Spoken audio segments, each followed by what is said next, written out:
You think Giannis will lead the Bucks to the NBA Finals? No, I don't. I'm not underestimating him because he's phenomenal. He's great in a lot of ways. But again, I'm a big proponent of you being able to hit shots from the perimeter when it really, really counts. And I believe that defenses suffocate. They get back on defense. They suffocate the lane. And more importantly, as Isaiah Thomas explained to us yesterday, the multitude of ways in which you can score to beat a team. Usually, particularly come playoff time, they take away your best weapon. And I'm here to tell you right now, I think that I'm not talking about over the course of the entire 48 minutes. It could be 36 minutes. It could be 40 minutes.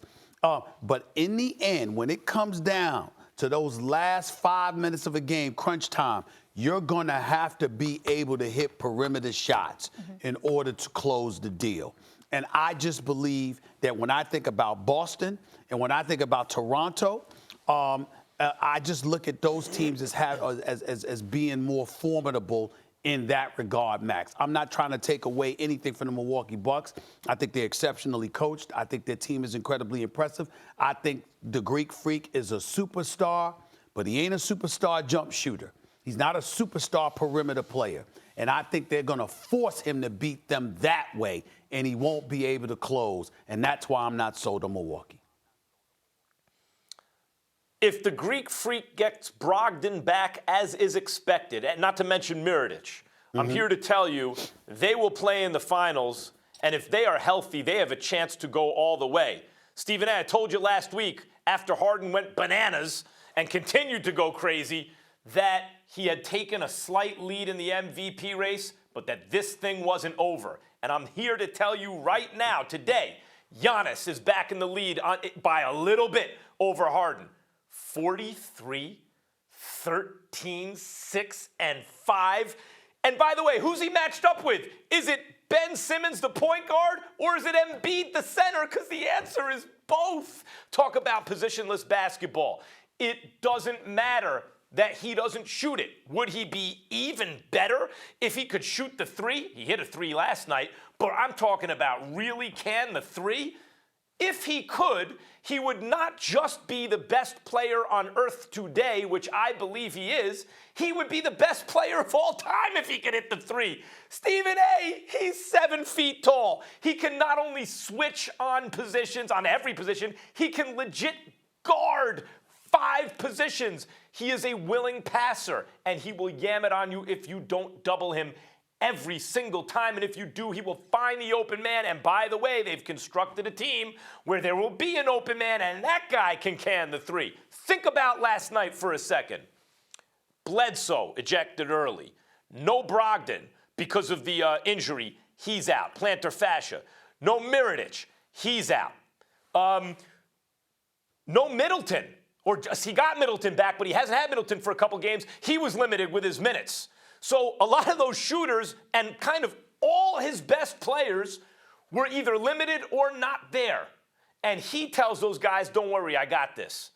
And beats the Sixers to claim the best record in the NBA. Like, what else does he have to do? I love this argument that he can't hit the three, and I know why it's important to you, particularly in this day and age. You got to be able to hit shots, right? But I remember Mariano Rivera, one pitch. Couldn't do anything with it.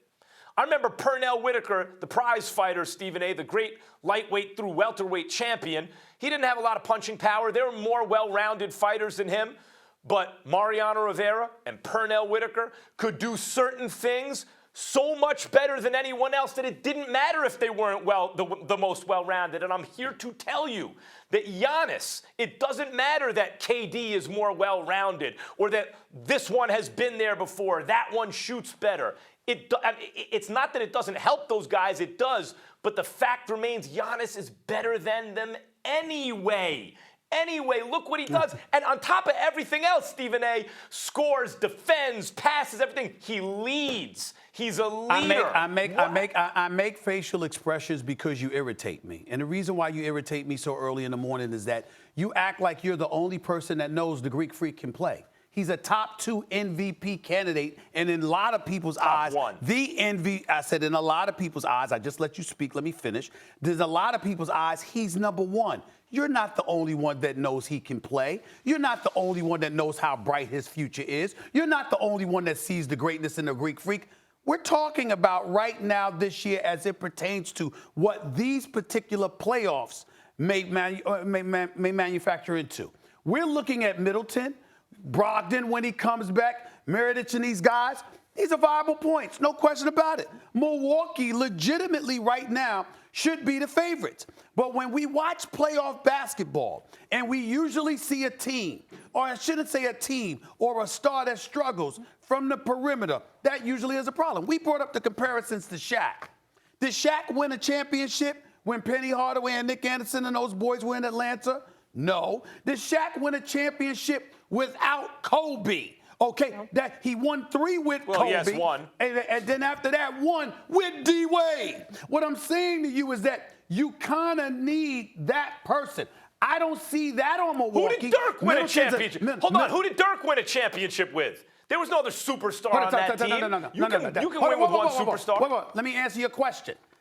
Dirk was different because Dirk could shoot the perimeter shot. So you're making my point. I only brought up Shaq because we were having a discussion yesterday about the dominance of Shaq, just like we talk about the dominance of the Greek Freak, because he shoots 57% from the field and dunking on most people. But what I'm saying is that you got to have that reliable perimeter threat. Dirk didn't need that because he was that. Shaq did, Greek will.